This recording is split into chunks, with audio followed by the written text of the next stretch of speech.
السلام عليكم ورحمة الله وبركاته. ازيكم يا حبايبي؟ عاملين ايه؟ يا رب تكونوا بألف خير. النهاردة هعمل لكم أكلة تحفة خطيرة بمعنى كلمة خطيرة. تمام. بصوا بقى، الأكلة دي عشان تروحوا تاكلوها بره هتدفعوا فلوس كتير قوي. انا بقى عملتها لكم بطريقة سهلة وبسيطة وكمان مش مكلفة.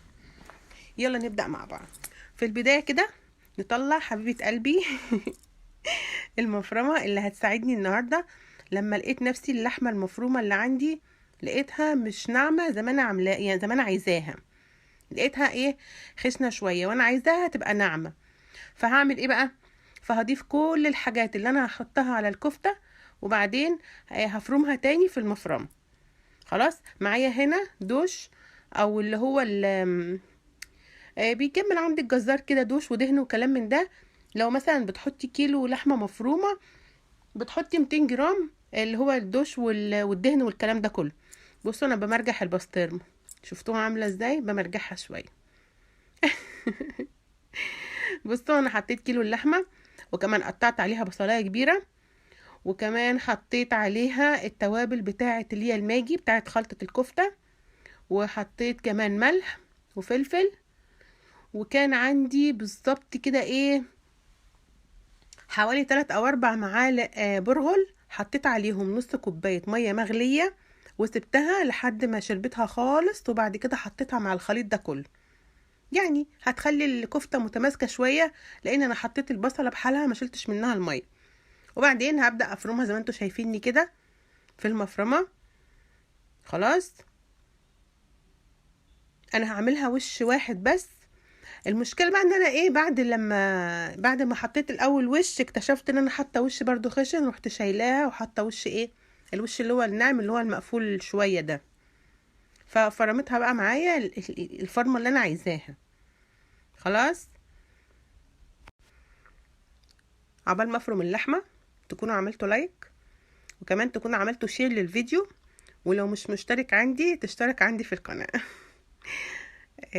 يعني لو عجبكم الفيديو انا بستأذنكم تعملوا لايك وكمان تعملوا شير للفيديو. ولو مش مشتركين عندي في القناة اتمنى تنوروني. انا دايما بحب اهزر معاكم، يعني انا حاسه ان انتوا ايه، يعني قريبين مني، فانا بحب اهزر معاكم مش ببقى جد. انا في الاول كنت جد قوي وحاسه ان انا بتكلم ايه وانا في تحفظ شويه. بس دلوقتي خلاص انا حاسه ان انتوا قريبين مني وحابه ان انا اتكلم معاكم واهزر معاكم كمان.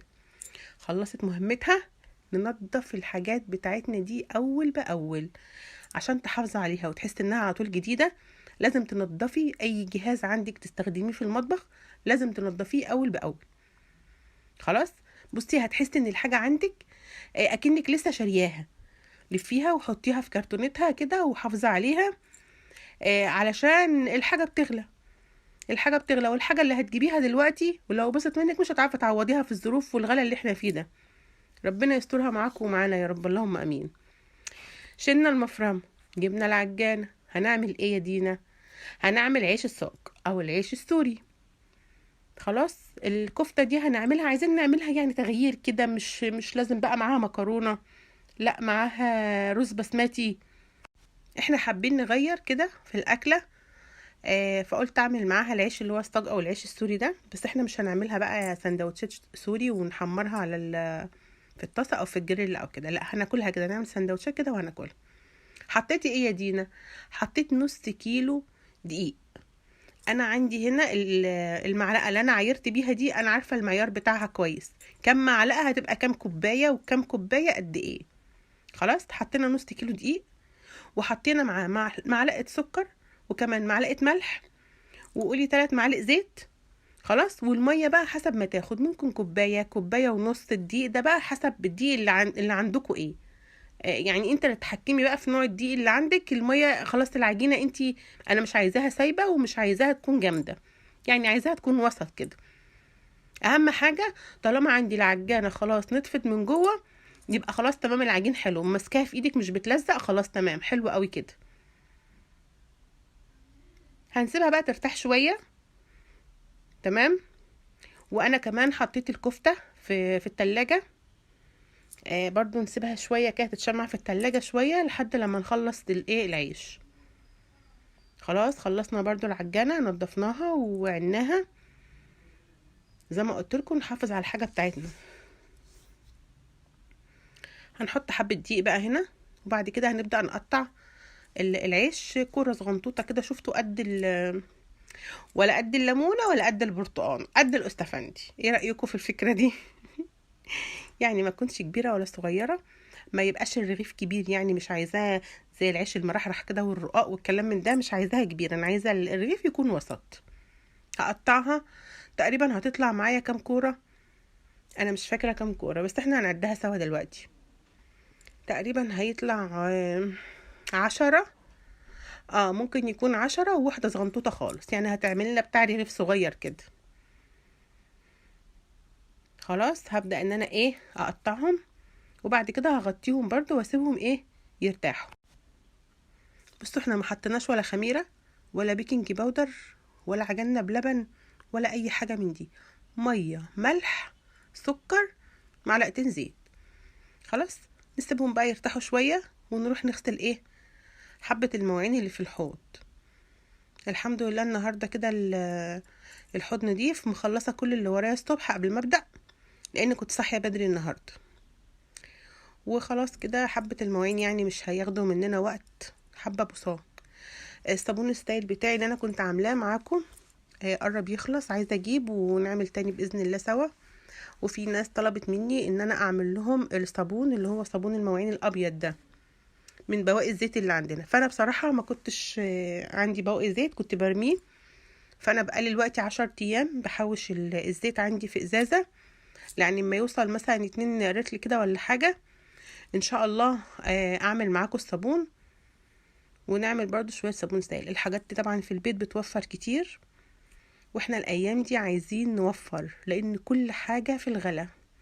يعني الواحد اللي كان بيستخدم، يعني مثلا نفرض يعني كنا بنستخدم رتل صابون سائل في اسبوع، لا احنا عايزين نقتصد كمان. نحاول ان احنا نقتصد الايام دي، ربنا هو اللي يعلم بيها، وربنا يسترها ان شاء الله من فضله. مش عارفة انا بغسل الحاجات بتاعت المفرمة. السكينة جرحت صباعي. بصوا السكينة جرحت صباعي، وهاجي اقفل الباب بتاع المطبخ هيخبط راسي. مش عارفة كان في ايه النهاردة، المطبخ كان مستحلف لي تقريبا. آه، كنت عايزة احكي لكم على حاجة بخصوص القناة. تمام، اتمنى تسمعوني يعني. دلوقتي انا عندي مشكلة في المشاهدات بتاعت الفيديوهات. اليوتيوب بصوا اتخبطت ازاي. اليوتيوب كان بيقترح الاول الفيديوهات بتاعتي، حاليا مش بيقترحها. وبصراحة انا خايفة قوي الناس اللي موجودة عندي في القناة ومش بتتفاعل او مش بتتفرج على الفيديوهات، يعني مشتركين بس بالاسم كده او بالشكل بس، اليوتيوب بيبدأ يسقطهم من عندي. خلاص وده غلط على القناة. فمعلش بعد اذنكم لايك للفيديو وكومنت. بلاش كومنت، اهم حاجة اعملوا لي لايك للفيديو. واللي بيتفرج عليا ومش متابعني اتمنى ان هو يتابعني، لان بجد قلقانه قوي على موضوع ان القناه ممكن يحصل لها حاجه، وربنا يسترها باذن الله. المهم انا هاخد قطعه قطعه افردها. اهم حاجه تسيبي العجينه ترتاح علشان ما تبقاش معاكي زي الاستيك، كل ما تشديها من جهه تطلع من جهه، تشديها من جهه تطلع من جهه. انا بقى هعمل انا بس هوريكم دي انا هعملها ازاي، وهسيبها ترتاح شويه بس. وانا بحطها على الطاسه بتاعت الكريب دي اللي هسوي فيها العيش، هسيبها ترتاح شويه. يعني هسيبها ترتاح شويه وانا بعملها على الطاسه هفضل اشد فيها، فهتتشد بقى معايا بسهوله. بصوا انا بقول لكم انا مش عايزاها كبيره قوي، انا عايزاها تكون وسط. بصوا ما بقيت اشد فيها كده خلاص بدات انها ترتاح. الطاسه على فكره مدوره كبيره، هي الكاميرا جايباها صغيره لكن هي كبيره ما هي صغيره. خلاص بصوا يعني خلاص انت حطيتي بصوا هدوم مليانه دي ازاي. حطيت العيش، هتبص تلاقيها بدأ يعمل فقاقيع صغنطوطة كده، رغم ان انا قلت لكم ولا حتى خميرة ولا بيكنج باودر. خلاص هتعمل فقاقيع كده وتقلبيها من هنا لهنا. خلاص بدأت انها تستوي. طبق حطي فيه الرغيف بتاعك وغطي عليه عشان ما ينشفش. بصوا انا بقول لكم ان هو بيتنى ازاي معايا. شوفوا بصوا تعمليه كريب، تعمليه سندوتش، بيتكشكش معايا ويرجع زي ما هو تاني. بصوا بيقب ازاي. والعجينه بتاعته سهله قوي وبيفرط كتير بصراحه. بصوا انا بشد فيه، طول ما انتي بتشدي فيه كده هيفضل يتفرد معاكي، مش هيتقطع، ما تخافيش. انا ولعت على الطاسه هنا عشان ايه؟ نحط الكفته، يعني نكسب وقت على ما العيش يخلص، نكون احنا ايه حطينا الكفته في الطاسه. بس عايزه اقولك انا مسكت يعني انا مسكت اللحمه، عملتها كفته، بس ما مسكتش العيش بايدي. يعني عودي نفسك، اي ايدك فيها لحوم مطرح فراخ مطرح لحمه لازم تغسليها كويس الاول، وبعد كده تمسكي عيش، تمسكي اي حاجه، معلقه حتى. بصوا انا هنا بقول لكم خلاص انا بتفرد بايدي ازاي. الرغيف يبقى صغير، هتفضلي انتي تفرديه شمال، تمسكيه كده يعني تفردي اكنك بتشدي حاجه، هيفضل يمط بقى معاكي وهيتفرد معاكي كويس. شايفين؟ بصوا شايفين بيقب ازاي. هو كان نفسه يبقى عيش، اسمه عيش ايه، عيش ملدن، اللي هو العيش اللي هو القابب الناشف ده، بس احنا بقى ما ادنالوش الفرصه بصراحه. احنا خدناه غطيناه عملناه عيش طري. خلصت كده انا ايه العيش والكفته كمان على النار. الترمس ده تعب معايا والله، والله انا نسيت اشتغلك، معلش انا اسفه. حبه ترمس على بليله باقيين عندي هنا، ناسي احطهم في التلاجة والله من الصبح. هنا بقى انا خلصت العيش والكفته خلاص على النار. نعمل السلطه بقى. هي مش سلطه خضراء، لا احنا هنقطع بصل قطع صغيره. تمام، بس انا هقشره الاول. مش عارفه البصل الابيض السنه دي انا ما جبتوش، لان انا لقيت الكيلو ب20 جنيه تقريبا، قلت لا مش لازم. معرفش ايه السبب الغلو بتاعه ده السنه دي. والبصل اللي هو الاحمر ده اتعان شويه، زرع وبيفضى كمان، مش عارفه ايه السبب. الاكله ديت كانت محتاجه فعلا البصل اللي هو الابيض ده، وكان يتكرمل كان هيبقى حلو قوي مع الكفته. فانا قلت لا، انا هقطع بقى العيش بقول العيش البصل اللي هو الاحمر ده، وكمان هحط عليه ايه شبت، ولا بقدونس ولا كزبره، بس ممكن تحطي كزبره، بس انا قطعت عليه شبت، وكمان هقطع خيار. بس هعمل بقى ايه خلطه حلوه كده للبصل مع الشبت ده. قولوا ايه هي الخلطه؟ هعصر ليمون، وكمان هحط عليهم خل احمر وكمون وملح ودبس رمان. بصوا الخلطة دي في الساندوتش هتوديكي في مكان تاني خالص، تحفة تحفة تحفة بجد. اتمنى لو جربتوا الاكلة دي كده وجربتوا وصفاتي تكتبوا لي رأيكم ايه. انا هقلبها بس كده، وبعد كده ايه هنطلع بقى الكفتة. لا هنعمل طحينة، والله نسيت. طبعا الطحينة تحط لها مية سخنة عشان تبقى تقيلة، متبقاش خفيفة معاكي. عايزة الطحينة تنجح معاكي سخني لها المية، يعني يا ريت لو مية تكون مغلية كمان هتبقى افضل. حط عليها توم، حط عليها كمون، حط عليها ملح، خل، مية مغلية، هتاخدي منها حبة طحينة خطر خطر خطر. بصوا العيش وجماله. انا فردت العيش كده في صينية، يعني عايزين نعمل شكل برضو حلو، زي ما قلت لكم كذا مرة ان العين بتاكل قبل البق. هنفرد كده العيش بشكل ظريف، وبعدين نحط عليه الكفتة بشكل أظرف. ايه رأيكم؟ ايه رأيكم في الجمال ده؟